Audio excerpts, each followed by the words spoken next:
Scripture to consider before the news. Behold ye among the heathen, and regard, and wonder marvellously. For I will work a work in your days, which ye will not believe, though it be told you. Will you be one of the many to fulfill that scripture? I am telling you of things that will come to pass according to the spirit of prophecy and the word of truth, rightly divided. The Lord is about to do his work, his strange work, and bring to pass his act, his strange act. Take heed as we march onward to perdition and the final prophetic week for Israel, which starts with the Prince of the Covenant, confirming the covenant with many including Israel, and then, the last days, start in earnest. But first, more calamity, by design, so, the Prince of the Covenant, can bring Satan's order, out of Satan's chaos. Now unto the news. Israel declares emergency in Lod as unrest spreads. Israel has declared a state of emergency in the central city of Lod after rioting by Israeli Arabs, as conflict between Israeli forces and Palestinian militants intensified.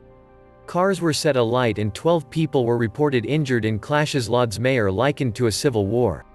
Palestinian militants fired hundreds of rockets deep into Israel, while Israel carried out heavy airstrikes on Gaza. At least 31 people have died in some of the worst violence in years. On Tuesday, Palestinian militants said they fired 130 missiles at the Israeli city of Tel Aviv after an Israeli airstrike demolished a tower block in the Gaza Strip. Israel's military says it is targeting militants in Gaza in response to rocket attacks on Jerusalem and other areas. The fighting came after weeks of rising tensions that were stoked by violent confrontations between Israeli police and Palestinian protesters at a site in Jerusalem that is holy to both Muslims and Jews. The international community has urged both sides to end the escalation. The UN's Middle East peace envoy, Tor Wennesland, said they were escalating towards a full-scale war. What happened in Lod? Protests by Israeli Arabs broke out in Lod, a city near Tel Aviv, and escalated to full-scale rioting, with protesters throwing rocks at police, who responded with stun grenades.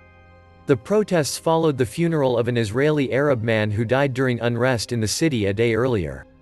At least 12 people were injured in the clashes, Israeli newspaper Haaretz reported. As night fell, the situation degenerated in Lod, police said. Israeli media reported that synagogues and several businesses had been set on fire, while Reuters news agency said there were reports of Jews stoning a car that was being driven by an Arab resident. On Tuesday night, Israeli Prime Minister Benjamin Netanyahu declared a state of emergency in Lod. Israeli border police have been brought in from the West Bank. The conflict between the Israeli military and Palestinian militants in Gaza has stirred unrest among the Arab minority inside Israel, leading to protests.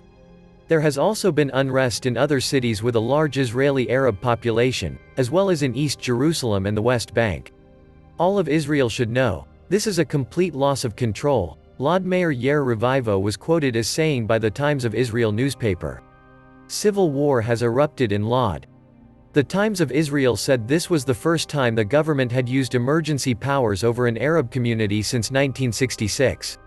Mr. Netanyahu, who went to the city to call for calm, said he would impose a curfew in the city if necessary. What do we know of the latest fighting?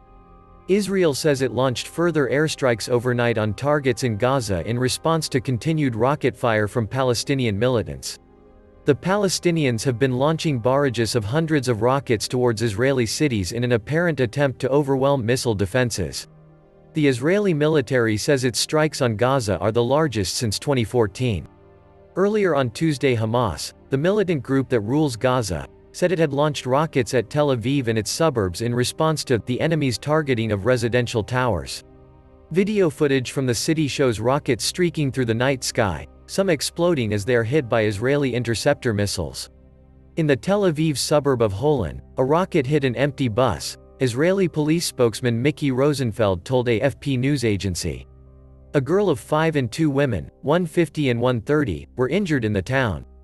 Ben Gurion Airport briefly halted flights on Tuesday and an energy pipeline between the cities of Eilat and Ashkelon was hit. The rockets were launched after the destruction of the Hanadi Tower in Gaza, which houses an office used by the political leadership of Hamas. Hours after the collapse, there were still no reports of casualties. There are reports that a second high-rise building was also destroyed by the Israelis after a warning to evacuate. Israeli Defense Minister Benny Gantz said the Israeli strikes were just the beginning. terror organizations have been hit hard and will continue to be hit because of their decision to hit Israel, he said. We'll return peace and quiet, for the long term. Hamas leader Ismail Haniyeh said the group was ready if Israel chose to escalate. If Israel wants to escalate, we are ready for it, and if it wants to stop, we're also ready, he said in a televised address. There is a new balance of force. What has caused the violence? The fighting between Israel and Hamas was triggered by days of escalating clashes between Palestinians and Israeli police at a holy hilltop compound in East Jerusalem. The site is revered by both Muslims, who call it the Haram al-Sharif, noble sanctuary, and Jews, for whom it is known as the Temple Mount.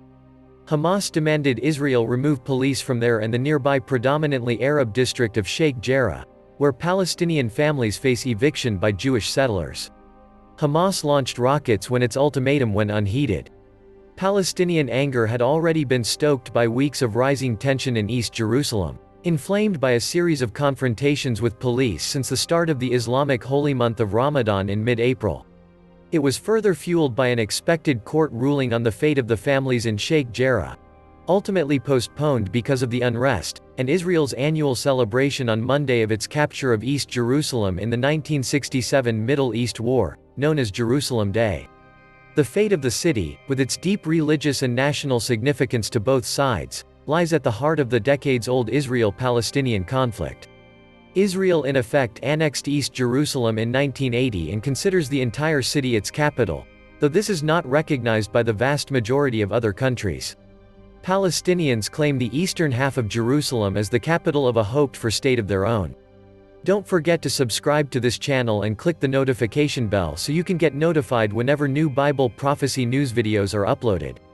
In other news, UN Security Council to hold meeting on crisis as Gazan rockets target Tel Aviv. Scripture to consider. Therefore wait ye upon me, saith the Lord, until the day that I rise up to the prey. For my determination is to gather the nations, that I may assemble the kingdoms, to pour upon them mine indignation, even all my fierce anger. For all the earth shall be devoured with the fire of my jealousy. God's purpose for the United Nations is to gather the kingdoms up so we can pour out his fierce anger on them when he returns. Back to the news. Gazan militants target Tel Aviv with hundreds of rockets overnight as IDF pummels Hamas targets. The UN Security Council will hold an urgent meeting on Wednesday on the escalation between Israel and Palestinians, in its second such session in 3 days, according to diplomatic sources Tuesday. Gazan militants escalated already high tensions with Israel on Tuesday night into Wednesday, with hundreds of rockets targeting cities around Israel's southern and central areas, including Tel Aviv. The closed-door meeting has been requested by Tunisia, Norway and China. The first, held Monday, ended without a joint statement, with the United States expressing reluctance to adopt a draft statement proposed by Norway at this point. On Tuesday, UN Secretary-General Antonio Guterres said the escalation must stop. Israeli security forces must exercise maximum restraint and calibrate their use of force, he said in a statement, adding that, the indiscriminate launching of rockets and mortars towards Israeli population centers is unacceptable. Gazan militants shot several hundred rockets at Israel on Tuesday night, including Tel Aviv. Videos circulated on social media showed dozens of rockets fired from the Gaza Strip. In response, Israel Defense Forces launched numerous strikes overnight against the Hamas terrorist organization which controls Gaza. Scripture to consider for your eternal soul. And whosoever was not found written in the book of life was cast into the lake of fire. Can you prove your name is in the book of life? If you can't, you are in serious trouble. Beingjustified.com can help you while in the land of the living.